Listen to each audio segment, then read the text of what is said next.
أعوذ بالله من الشيطان الرجيم. بسم الله الرحمن الرحيم.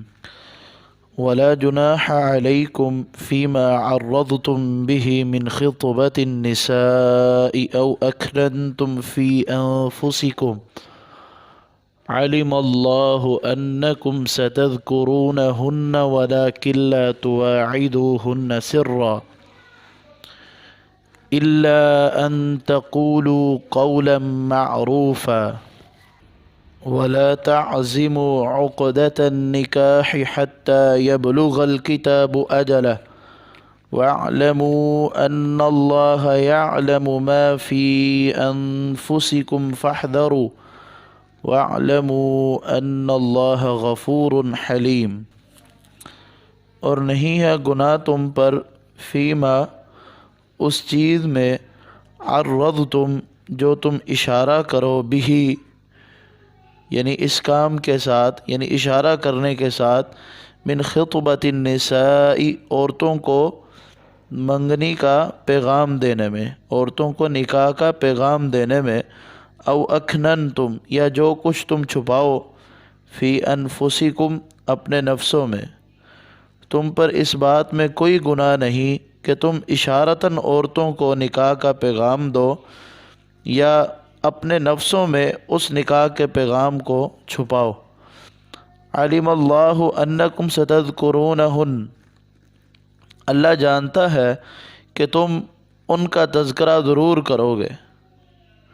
انکم ستذکرونہن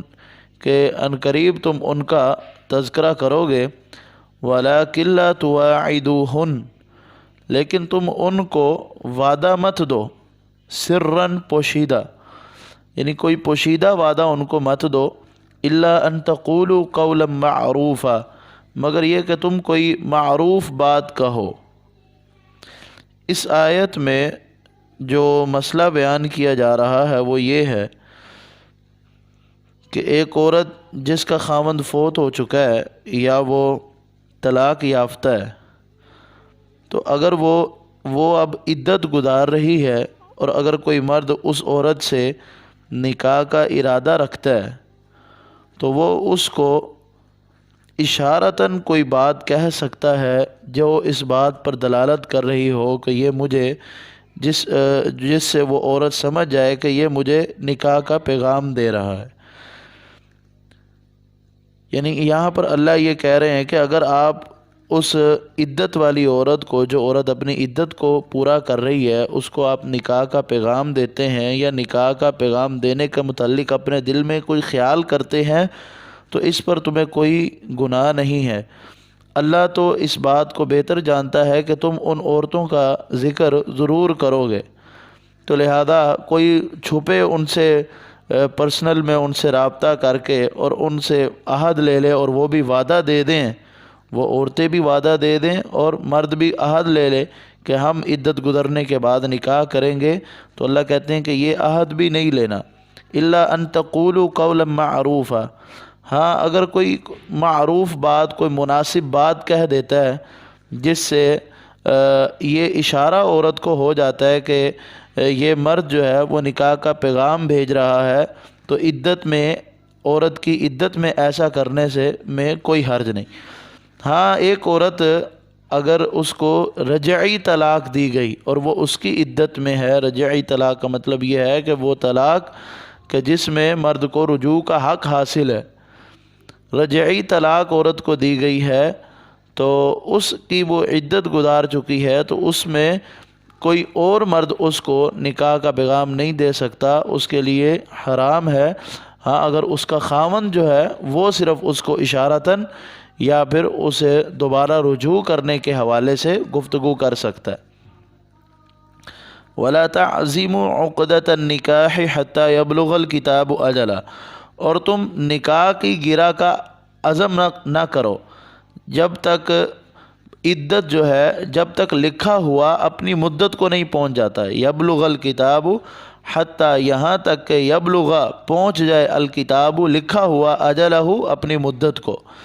جب تک یعنی لکھا ہوا اپنی مدت کو نہ پہنچ جائے مطلب جو اللہ نے عدت لکھ دی ہے وہ عدت جب تک مکمل نہیں ہو جاتی تب تک تم نکاح کا عزم نہ کرو، نکاح کا ارادہ نہ کرو، پختہ ارادہ نکاح کا نہ کرو۔ اب اس آیت سے یہ بات واضح ہوتی ہے کہ عورت کی عدت کے اندر اس کے ساتھ نکاح نہ کیا جائے۔ عدت میں کیا گیا نکاح جو ہے وہ نکاح حرام ہے، اور اس پر علماء کا اجماع ہے کہ عدت میں جس عورت کے ساتھ نکاح کیا جائے گا تو وہ نکاح جائز نکاح نہیں ہے۔ وَاعْلَمُوا، اور جان لو، یقیناً اللہ جانتا ہے، مَا فِي أَنفُسِكُمْ، اس کو جو تمہارے نفسوں میں ہے، فَاحْذَرُوهُ، پس اس اللہ سے ہی ڈرو۔ وَاعْلَمُوا، اور جان لو، یقیناً اللہ بخشنے والا ہے، حلیم، بردبار ہے۔ یعنی اگر تو تم سے کوئی کمی کوتاہی ہو گئی ہے تو اللہ تمہیں معاف بھی کر دے گا، اور تحمل اللہ بردبار بھی ہے، تمہاری نافرمانی پر اللہ نے تحمل بھی کیا ہوا ہے کہ تم عدت میں جو عورت کو واضح طور پر پیغام دینا چاہتے ہو اور اس سے واضح طور پر وعدہ لینا چاہتے ہو، تو اگر یہ غلطی تم سے ہو چکی ہے تو اللہ سے معافی مانگ لو، تو اللہ تمہارے گناہوں کو معاف کر دے گا، اور اللہ تحمل والا بھی ہے، تمہاری اس کوتاہی کے اوپر اللہ نے برداشت کیا ہوا، تحمل کیا ہوا۔ آگے ایک اور مسئلہ بیان ہو رہا ہے، وہ مسئلہ یہ ہے، لا جناح علیکم ان طلقتم النساء۔ مسئلہ اس طرح سمجھ لیں کہ ایک خاوند نے اپنی بیوی کو طلاق دی، جبکہ اس نے اس کے ساتھ ہم بستری نہیں کی، اور پھر اس نے اس کا کوئی حق مہر بھی مقرر نہیں کیا ہوا، نہ تو کوئی مہر مقرر کیا نہ ہم بستری کی ہے۔ تو اس صورت میں مسئلہ یہ ہے کہ جب وہ خاوند اس عورت کو طلاق دے چکا ہے تو ہر کوئی اپنی حیثیت کے مطابق جو ہے اس عورت کو جتنا فائدہ دے سکتا ہے دے، مال و متاع میں سے، اس کی ضروریات زندگی میں سے جو فائدہ اس عورت کو پہنچا سکتا ہے وہ اس کو فائدہ پہنچائے۔ لا جناح علیکم، نہیں ہے گناہ تم پر، ان طلقتم النساء، اگر تم عورتوں کو طلاق دو، ان عورتوں کو ما لم تمسوہن، کہ تم نے ان کو چھوا نہیں ہے، او تفرضوا لہن فریضہ، یا تم نے ان کے لیے کچھ مقرر نہیں کیا، نہیں مقرر کیا ان کے لیے فریضتاً، مقرر کرنا، یعنی تم نے ان کے لیے حق مہر مقرر نہیں کیا، تو ان عورتوں کو اگر تم طلاق دے چکے ہو، ومتعوہن، تو تم ان عورتوں کو فائدہ پہنچاؤ۔ علی الموسع قدرہ، وسعت والے پر اس کی حیثیت کے مطابق، وعلی المقتر قدرہ، اور تنگ دست پر اس کی حیثیت کے مطابق۔ متاعا بالمعروف، فائدہ پہنچانا ہے اچھے طریقے سے، دستور کے مطابق، معروف انداز سے فائدہ پہنچانا ہے۔ حقا علی المحسنین، یہ حق ہے نیکی کرنے والوں پر۔ پھر آگے ایک اور مسئلہ بیان ہو، ما لم تمسوہن، یعنی جس کو چھوا نہ ہو، جس کو ہاتھ نہ لگایا ہو۔ ایک معنی یہ کہ اس عورت کے ساتھ ہم بستری نہ کی، اور دوسرا معنی یہ بھی علماء کہتے ہیں، امام مالک رحمہ اللہ اور ان کے اصحاب کا مسلک بھی یہی ہے کہ اگر میاں بیوی وہ الگ ہو چکے ہیں، خلوت اختیار کر چکے ہیں، اگرچہ انہوں نے ہم بستری نہ ہی کی ہو، تو وہ خلوت جو ہے وہ تمسوہن میں شمار کی جائے گی کہ انہوں نے ان کو چھوا ہے، یعنی ان کو خلوت کا اختیار کر لینا یہ ان کا ہم بستری میں شمار کیا جائے گا، اگرچہ انہوں نے ہم بستری نہ کی ہو۔ اگلی آیت میں وَإِن طَلَّقْتُمُوهُنَّ مِن قَبْلِ أَن تَمَسُّوهُنَّ، اور اگر تم ان کو طلاق دو اس سے پہلے کہ تم ان کو چھو، وَقَدْ فَرَضْتُمْ لَهُنَّ فَرِيضَةً، اور تحقیق مقرر کر چکے تم ان کے لیے، فریضتاً مقرر کرنا، یعنی حق مہر تم نے مقرر کر دیا اور تم نے ان کو طلاق دے دی، قبل از مسیس، چھونے سے پہلے ان کو طلاق دے دی اور تم نے ان کا حق مہر مقرر کر دیا، فَنِصْفُ مَا فَرَضْتُمْ، تو جو تم نے حق مہر مقرر کیا اس کا آدھا مہر جو ہے تم ادا کرو گے۔ میں جو مسئلہ ذکر ہوا وہ یہ کہ اگر تم ان عورتوں کو طلاق دیتے ہو ان کو چھونے سے پہلے اور تم مہر بھی مقرر کر چکے ہو تو آدھا مہر جو ہے تم ادا کرو گے۔ ہاں یہ کہ ان یعفون، وہ عورت خود معاف کر دے، ان یعفون یہاں تو جمع کا صیغہ ہے کہ یا تو وہ عورتیں معاف کر دیں یا وہ شخص معاف کر دے جس کے ہاتھ میں نکاح کی گرہ ہے، اور مرد کا معاف کرنا یہ ہے کہ وہ آدھا مہر آدھا مہر لینے کی بجائے وہ اس عورت کو پورا کا پورا مہر جو اس نے مقرر کیا تھا وہ اس کو دے دے تو وَأَن تَعْفُوا أَقْرَبُ لِلتَّقْوَىٰ، اور اللہ مردوں کو یہ حکم دیتے ہیں کہ اگر تم ان عورتوں کو مکمل طور پہ معاف کر دیتے ہو تو یہ تقویٰ کے زیادہ قریب ہے۔ خاوند نے بیوی کو طلاق دے دی قبل از مسیس اور اس نے حق مہر بھی مقرر کر لیا تھا، تو شریعت کا حکم یہ ہے کہ اس عورت کو آدھا حق مہر ادا کیا جائے۔ لیکن اگر مرد اس عورت کو پورا حق مہر دے دیتا ہے جو اس نے مقرر کیا تھا، اس کا آدھا نہیں لیتا، تو اللہ فرماتے ہیں کہ معاف کر دینا یہ تقوی کے زیادہ قریب ہے۔ وَلَا تَنْسَوُا الْفَضْلَ بَيْنَكُمْ، اور آپس میں ایک دوسرے کی فضیلت کو، ایک دوسرے کے مقام کو مت بھولو۔ ان اللہ بما تعملون بصیر، تم جو بھی کام کرتے ہو اللہ اس کو دیکھ رہا ہے۔ ایک مسئلہ تو میں نے آپ کو یہ سمجھایا کہ اگر یہاں تو طلاق کا تذکرہ ہے، اور اگر خاوند جو ہے فوت ہو جاتا ہے تو اس صورت میں بیوی کو مہر بھی پورا ملے گا۔ خاوند کے فوت ہو جانے کی صورت میں اس خاوند نے اس بیوی سے ہم بستری نہیں کی لیکن وہ فوت ہو چکا ہے، تو اس صورت میں اس کو مہر بھی پورا دیا جائے گا اور اس عورت کو ورثہ بھی ملے گا اور اس پر عدت بھی ہوگی، وہ عورت جو ہے وہ عدت بھی گزارے گی۔ اور پہلی آیت میں جو ہم نے مسئلہ پڑھا کہ اس نے قبل از مسیس طلاق دی اور حق مہر بھی مقرر نہیں کیا،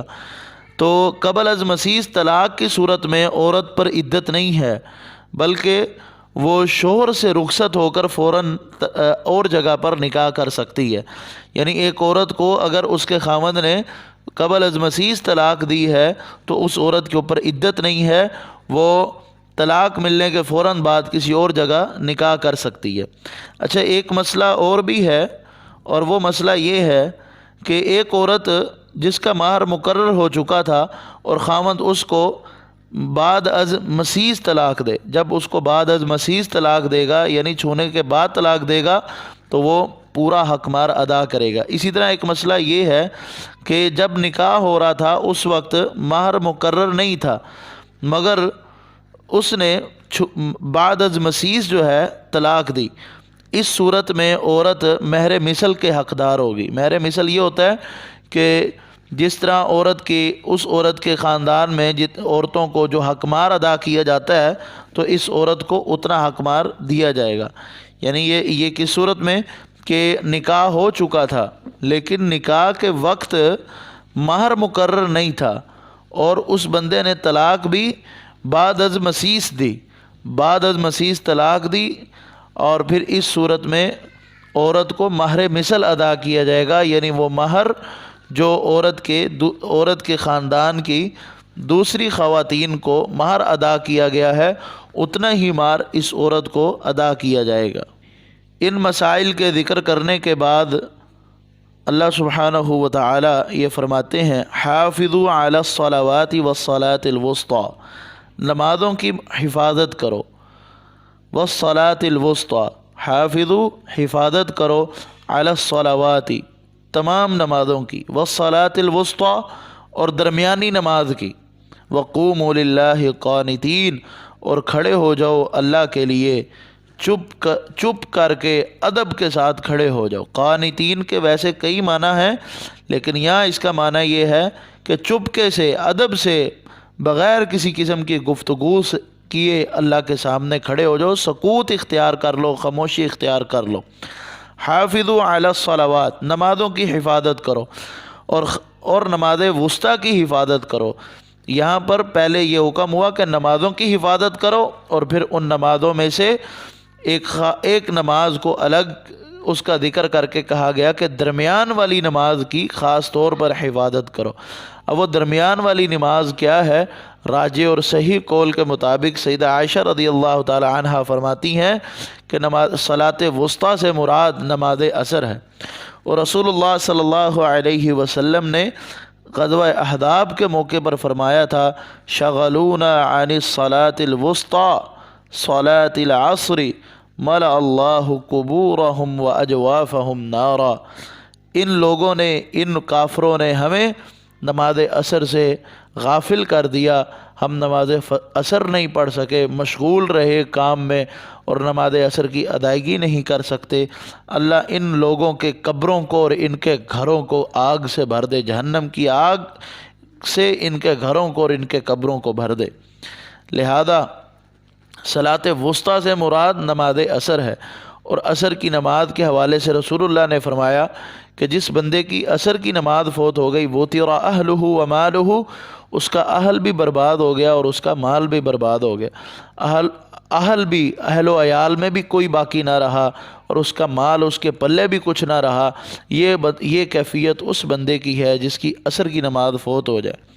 اور پھر فرمایا قوموا للہ قانتین، اللہ کے لیے کھڑے ہو جب تم تو سکوت اختیار کر لو، خاموشی اختیار کر لو، ادب کے ساتھ خاموش ہو کے کھڑے ہو۔ اور صحابہ اکرام فرماتے ہیں کہ اس آیت کے زید بن ارقم رضی اللہ تعالی عنہ فرماتے ہیں کہ اس آیت کے نزول سے پہلے ہم نماز میں گفتگو کر لیا کرتے تھے، ایک دوسرے سے بات چیت کر لیا کرتے تھے، حال احوال پوچھ لیا کرتے تھے، تو جب یہ آیت نازل ہوئی تو اس کے بعد ہمیں نماز میں گفتگو کرنے سے روک دیا گیا۔ فَإِنْ خِفْتُمْ، تو اگر تم ڈرے ہوئے ہو، فَإِنْ خِفْتُمْ، اگر تم ڈرو، فَرِجَالًا أَوْ رُكْبَانًا، تو یا تو پیدل چلتے ہوئے نماز کو ادا کرو یا پھر سواری پر نماز کو ادا کرو۔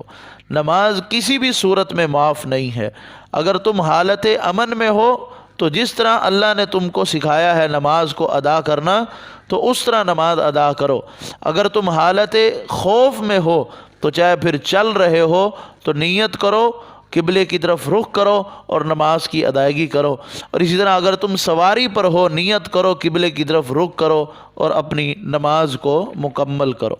فَإِنْ خِفْتُمْ، تو پس اگر تم ڈرو، فَرِجَالًا أَوْ رُكْبَانًا، تو یا تو پیدل چلتے ہوئے یا سوار ہو کر نماز پڑھو۔ فَإِذَا أَمِنْتُمْ، تو جب تم امن میں ہو آ جاؤ، فَاذْكُرُوا اللَّهَ، تو پھر اللہ کو یاد کرو، كَمَا عَلَّمَكُمْ مَا لَمْ تَكُونُوا تَعْلَمُونَ، جس طرح اس اللہ نے تم کو سکھایا، مَا لَمْ تَكُونُوا تَعْلَمُونَ، جس کو تم نہیں جانتے تھے، جو کچھ تم نہیں جانتے تھے کہ اللہ کی عبادت کس طرح کی جائے، اللہ کو یاد کس طرح کیا جائے، اللہ کو یاد کرنے کا جو طریقہ جو تمہیں سکھایا وہ اللہ نے ہی سکھایا۔ پھر جب تم حالت امن میں آ جاؤ، پھر جو طریقہ کار اللہ نے تمہارے لیے مخصوص کیا عبادت کا، پھر اسی طریقہ کار کے مطابق تم اللہ کی عبادت کرو۔ والذین یتوفون منکم، اور وہ لوگ جو تم میں سے فوت ہو جاتے ہیں، ویذرون ازواجا، اور اپنی بیویاں چھوڑ جاتے ہیں، وصیۃ لازواجہم متاعا الی الحول غیر اخراج، وہ ان کو چاہیے کہ وہ وصیت کریں، وصیت کرنا، وصیۃ لازواجہم اس کے شروع میں ہے اوصی اللہ وصیۃ، یا پھر فلیوصوا وصیۃ، کہ اللہ نے وصیت کی ہے، یا پھر اللہ جو ہے خامدوں کو حکم دے رہے ہیں کہ ان خامدوں کو چاہیے کہ یہ وصیت کر کے جائیں۔ وصیت کس چیز کی؟ کہ یہ اپنی بیویوں کے متعلق یہ وصیت کر کے جائیں کہ یہ فائدہ اٹھائیں، متاعاً فائدہ اٹھانا ہے، الی الحول 1 سال تک، غیر اخراج ان کو ان کے گھروں سے نکال دینا نہیں ہے۔ شروع میں یہ حکم تھا کہ ایک خاوند جب مر جاتا اور اس کی بیوی 1 سال تک اس کے گھر میں رہتی، 1 سال تک اس کے گھر میں رہتی، اس مرنے والے کے یعنی اس عورت کے خاوند کے جو ورثاء تھے، بھائی تھے، ان کے ذمے اس کی بیوی کا یعنی اس عورت کا خرچہ ہوتا تھا، اخراجات ہوتا تھا، اور ان کو یہ اختیار نہیں تھا کہ وہ 1 سال سے پہلے اس عورت کو گھر سے نکالے، یعنی پورا سال وہ خاوند کے گھر رہے گی اور وہ اس کے ورثاء جو ہیں اس کے اخراجات اٹھائیں گے اور وہ وہیں پر یہ 1 سال کی عدت پوری کرے گی۔ تو جب خواتین کے سورہ نساء میں حقوق بیان کر دیے گئے، اور اسی طرح ہم نے پچھلی ہی آیتوں میں اس عورت کی عدت کو بھی پڑھا کہ جس کا خاوند فوت ہو گیا کہ 4 ماہ 10 دن تک وہ عدت گزارے گی، تو جب اس عورت کی عدت کے متعلق ذکر ہو گیا تو یہ حکم جو ہے یہ منسوخ ہو گیا۔ اس آیت کی تلاوت قرآن پاک میں موجود ہے، لیکن اس آیت کا حکم منسوخ ہے، اور اس آیت کا حکم منسوخ قرآن پاک کی آیت نے ہی کیا۔ وہ آیت جو ہم نے پیچھے پڑھی، والذین یتوفون منکم ویذرون ازواجا یتربصن بانفسہن اربعۃ اشہر وعشرا۔ لہذا اب جو عورت جس کا خاوند فوت ہو جائے تو وہ عورت 4 ماہ 10 دن تک عدت گزارے گی۔ پہلے یہ تھا کہ سال تک عدت گزارتی تھی، اور سال بھر جو ہے اس کے اخراجات جو ہیں اس بیوی کے جو اس کے شوہر کے جو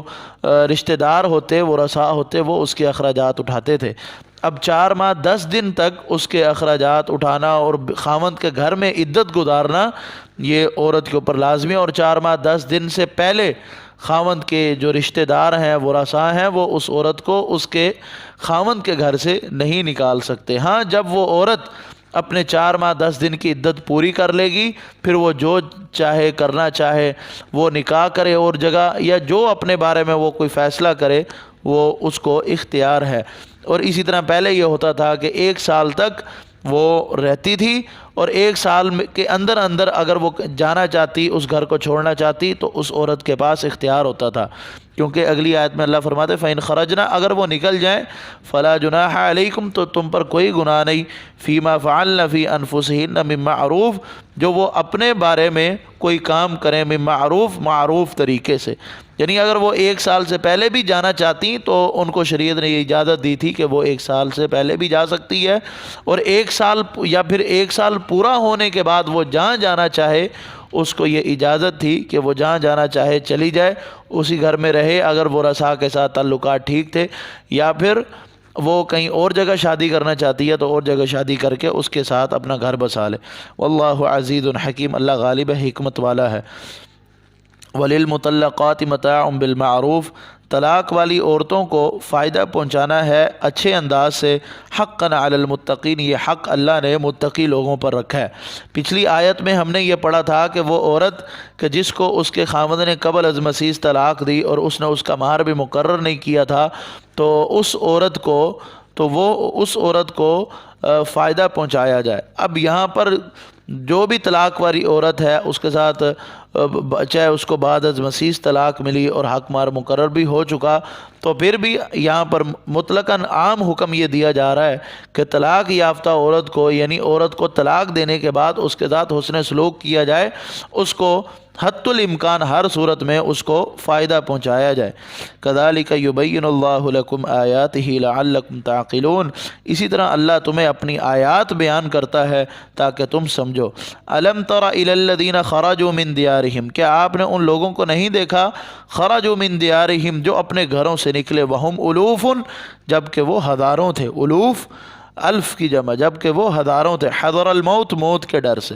فقال لهم اللہ موتوا، تو اللہ نے ان کو کہا کہ تم مر جاؤ، ثم احیاہم، پھر اللہ نے ان کو زندہ کیا۔ ان اللہ لذو فضل علی الناس، یقیناً اللہ فضل والا ہے لوگوں پر، اور لیکن اکثر الناس لا یشکرون، لیکن اکثر لوگ شکر نہیں کرتے۔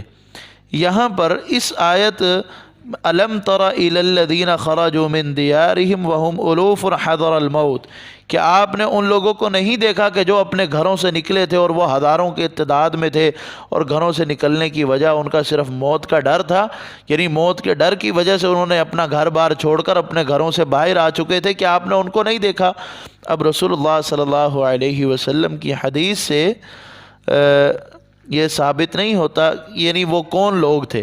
لیکن عبداللہ بن عباس رضی اللہ تعالی عنہما فرماتے ہیں کہ یہ اسرائیلی تھے، یہ جہاد کے ڈر سے یا پھر طاعون کی بیماری کے ڈر سے یہ اپنے گھر سے نکلے، اور یہ ہزاروں کی تعداد کا لشکر تھا، جہاد چھوڑ کے اس لیے گئے یا طاعون کی وجہ سے اس لیے نکلے کہیں یہ مر نہ جائیں، یا جب یہ میدان جہاد میں اترے تو ان کو قتل نہ کر دیا جائے، موت کی وجہ سے یہ وہاں سے نکلے۔ تو راستے میں اللہ سبحانہ و تعالی نے ان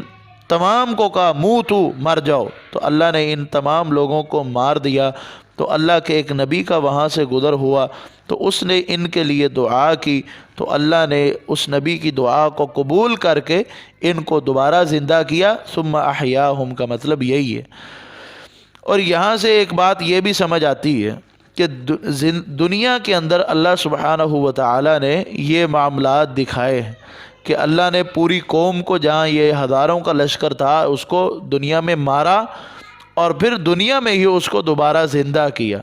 ہم سورہ کہف میں بھی واقعہ ایک پڑھیں گے، اسی طرح سورہ بقرہ میں جب ہم تیسرے پارے کا آغاز کریں گے اس میں بھی یہ ایک واقعہ ذکر ہوگا۔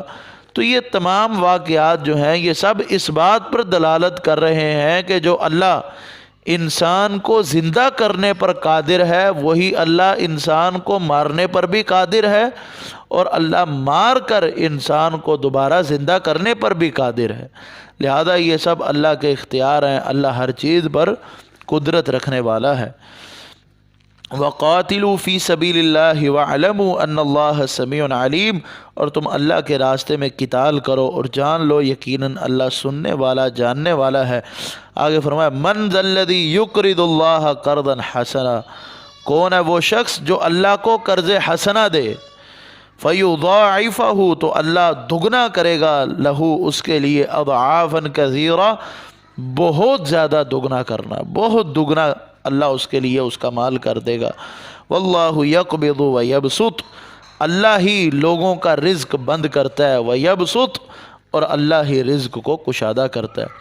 کاش کہ انسان کو اللہ کی یہ بات سمجھ آ جائے، واللہ یقبض ویبسط، اللہ ہی ہے جو لوگوں کی روزیوں کو قبض کرتا ہے، بند کرتا ہے، اور اللہ ہی ہے جو لوگوں کی روزیوں کو، ان کے رزق کو کشادہ کرتا ہے۔ اگر انسان کو یہ بات سمجھ آ جائے تو وہ دنیا کے اندر حرام کی طرف نہیں جائے گا، اور دنیا میں لوگوں کے ساتھ زیادتی نہیں کرے گا۔ خیر خواہی کا جذبہ انسان جب اپنے دل میں رکھے گا، کیونکہ اس کو یہ پتہ ہوگا کہ جتنا رزق اللہ نے میرے لیے لکھ دیا ہے وہ رزق مجھے مل کے رہنا ہے۔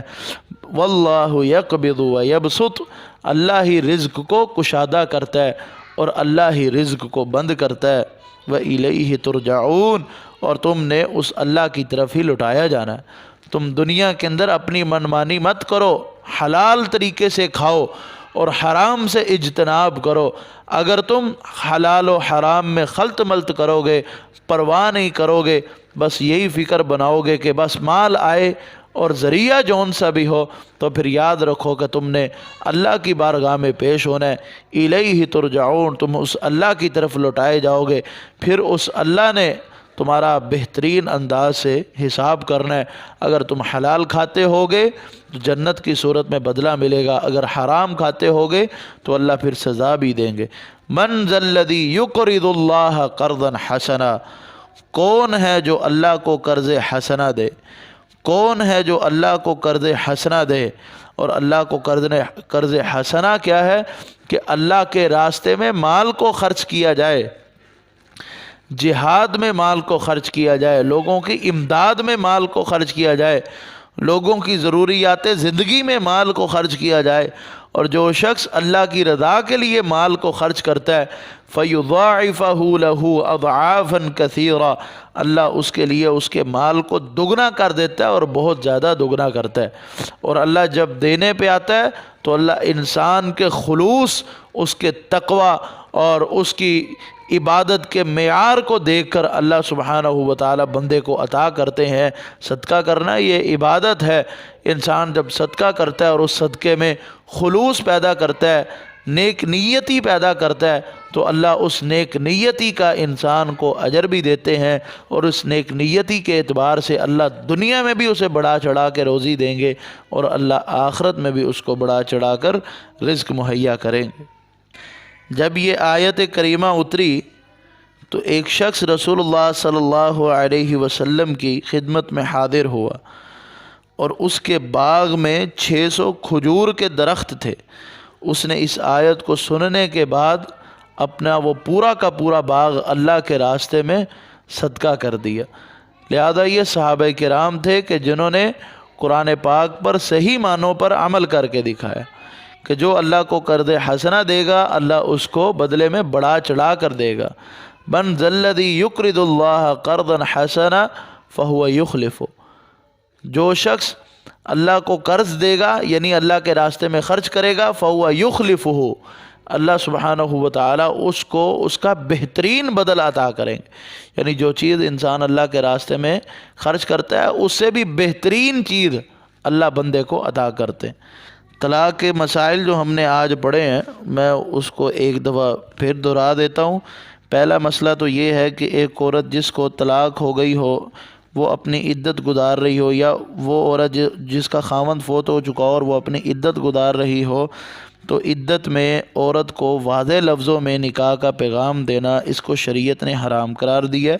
ہاں اگر کوئی معروف انداز سے کوئی اچھی بات، مناسب بات کہے، مثلاً کہ تم بھی ابھی جوان ہو اور میں بھی شادی کا خواہش مند ہوں، یعنی مناسب انداز سے ایک معروف بات اگر عورت کو اشارتاً کر دی جائے تو اس کی شریعت نے اجازت دی ہے۔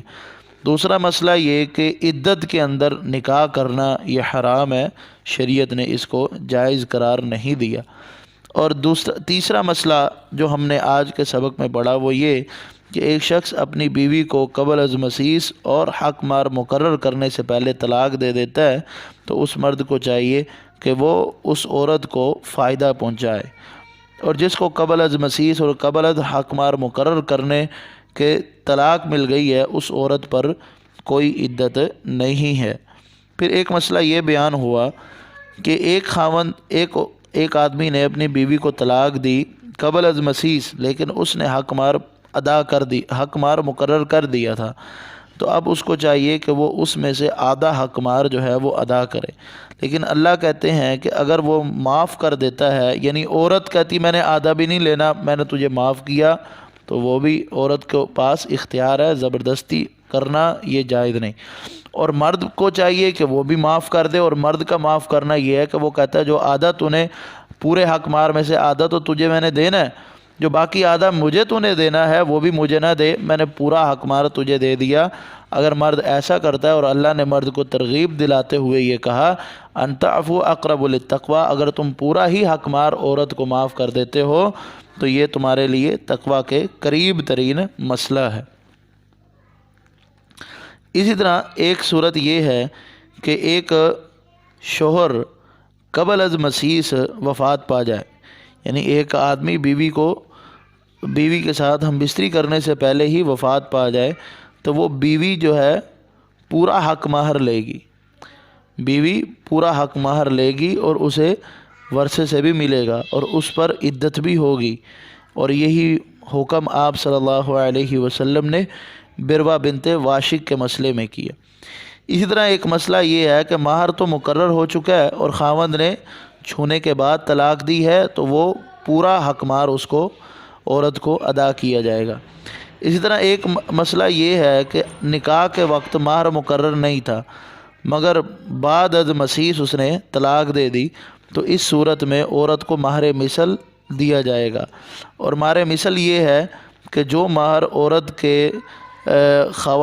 کے خاندان میں جن خواتین کو جتنا مہر دیا جاتا تھا اتنا مہر ہی اس عورت کو ادا کیا جائے گا۔